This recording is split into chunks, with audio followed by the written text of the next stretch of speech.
আসসালামু আলাইকুম। আশা করছি দেশ এবং দেশের বাইরে যে যেখান থেকে এই ভিডিও দেখছেন ভালো আছেন, সুস্থ আছেন। নতুন ভিডিও নিয়ে আসলাম আপনাদের জন্য।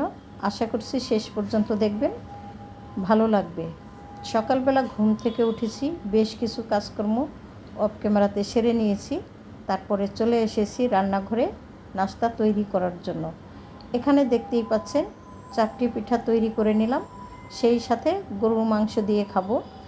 তবে মাংসগুলো গতকালকে রান্না করা ছিল, সেই ভেবেই আজকে কিন্তু চাপটি তৈরি করে নিলাম। একজন আপু আমাকে জিজ্ঞেস করেছেন অনেক আগে, তো সেই কমেন্টার উত্তর আসলে আমি দিয়েছি, তারপরেও আবার দিচ্ছি। এটা বানাইতে কি কি লাগে? তো অত বেশি কিছু লাগে না, চাউলের গুঁড়া লাগে, আর সেই সাথে বানাতে হলো চাউলের গুঁড়া সাথে একটু লবণ দিয়ে ঠান্ডা পানি দিয়ে গুলিয়ে 10 মিনিট রেখে দিলে তারপরে এইভাবে ভেজে নিলেই হয়ে যায়, অত ঝামেলা নেই। তো চট করে ছেলেকে কিন্তু নাস্তা দিয়ে দিয়েছিলাম মাঝখানে কয়েকটা বানিয়ে, আর এখন হলো আমরা সবাই নাস্তাটা করে নিলাম। নাস্তা করা হয়ে গেছে, কিন্তু প্লেট বাটিগুলো আমার জন্য সফট রয়ে গেছে, সেগুলো তো আমাকে ধুয়ে নিতে হবে। চলে আসলাম ধোয়াধাইয়ের কাজ করার জন্য। তবে নাস্তা করার পরেও কিন্তু আরও কিছু কাজকর্ম সেরেছি, সেগুলো আর আপনাদের সাথে শেয়ার করিনি। ভাবলাম রান্না তো দুপুরে করতে হবে, তার আগে এই প্লেট বাটিগুলো ধুয়ে পরিষ্কার পরিচ্ছন্ন করে তারপরেই আমি রান্না শুরু করব। তা আজকে কি রান্না করি না করি আপনাদের সাথে সমস্তটাই শেয়ার করব। দেখতে থাকেন ভিডিও, শেষ পর্যন্ত দেখলে আশা করছি অবশ্যই ভালো লাগবে। প্লেট বাটি ধোয়ার পরে কিছুক্ষণ সিঙ্কের উপরে রেখে দিয়েছিলাম শুধুমাত্র পানি ঝরে যাওয়ার জন্য। তারপরে হলো এই যে নিয়ে আসলাম এখানে কিচেন র্যাক, এই র্যাকের উপরে এইভাবে রেখে দিই, এতে করে সমস্ত সব শুকিয়ে যেতে পারে। আর যেই বোতলগুলো রেখেছিলাম, বোতলগুলো খুব সুন্দর করে সাবান দিয়ে ব্রাশ দিয়ে ভিতরে ধুয়ে তারপরে রেখে দিয়েছি, শুকিয়ে গেলে পানি ভরে নিব। আর এখানে 1 পাতিল পানি কিন্তু আমি অলরেডি ফুটিয়ে নিয়েছি। আর যেহেতু নাস্তা তৈরি করেছিলাম, চুলার চারদিকটা একটু পরিষ্কার করে নিলাম। এইভাবে হাতের কাজ যখন তখন করে নিলে ওই রকমভাবে কিন্তু পরবর্তীতে আর ঝামেলা থাকে না। অনেকে হয়তো বা আমি দেখি, সবাই না, মানে রান্না করার পরে কিন্তু ঠিকঠাক মতো রান্নাঘরটা গুছগাছ না করেই অন্য কাজে চলে যায় বা রান্না করতে চলে আসে। এতে করে আসলে রান্নাবাড়া করতে কিন্তু একটু ঝামেলাই মনে হয়।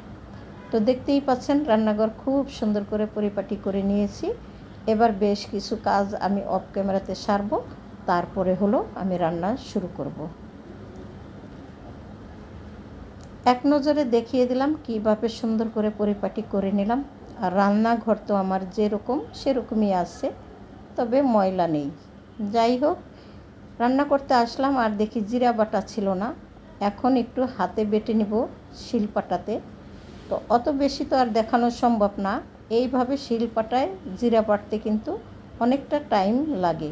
তো সেই অত টাইম আপনাদের হাতে নেই যে বসে বসে আমার জিরা বাটা দেখবেন, সে কারণে আমি একটু কেটে ছেটে খুব সুন্দর করে আপনাদের সাথে শেয়ার করে দিলাম। এখানে বেশ কিছু জিরা আমি বেটে নিলাম। আর আমি হলো কাঁচা জিরা বাটা খাই, ভেজে যদি তরকারিতে দেওয়া হয় আমার কাছে হয়তো বা আমাদের কাছে অত বেশি একটা ভালো লাগে না। তবে সবাই কিন্তু ব্যবহার করে, খারাপ যে লাগে তাও না। এই যে এখানে দেখতেই পাচ্ছেন আমি কিন্তু ছোট মাছ একদম ভিজিয়ে রেখে তারপরে চলে আসলাম বেগুন কাটার জন্য। আর এই বেগুন দিয়ে আমি হলো ছোট মাছটা রান্না করতে চেয়েছিলাম। কাটার পরে আমার মনে হলো যে গত 2-3 দিন আগে কিন্তু আমি বেগুন দিয়ে ছোটো মাছটা রান্না করা খেয়েছি, কিন্তু বেগুন যেহেতু কেটে ফেলেছি আমি আর বেগুনটা পানিতে ভিজাইনি, ওইভাবে রেখে দিয়েছিলাম। তারপরে হলো আমি শুধু মাছটা পেঁয়াজ দিয়ে চচ্চড়ি করে নিয়েছিলাম। আর বেগুন কাটার আগে কিন্তু আমি ভাত বসিয়ে দিয়েছি, ভাতটা কিন্তু আমার অলরেডি হয়েও গেছে।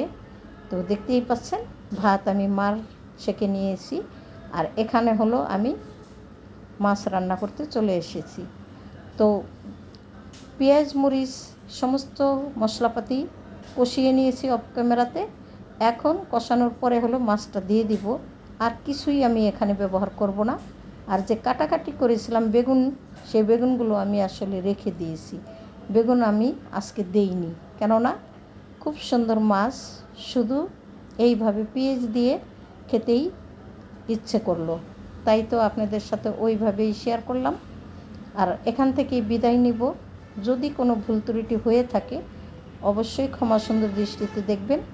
সেই সাথে লাইক, কমেন্ট, শেয়ার করে সাবস্ক্রাইব করে আমার পাশে থাকবেন।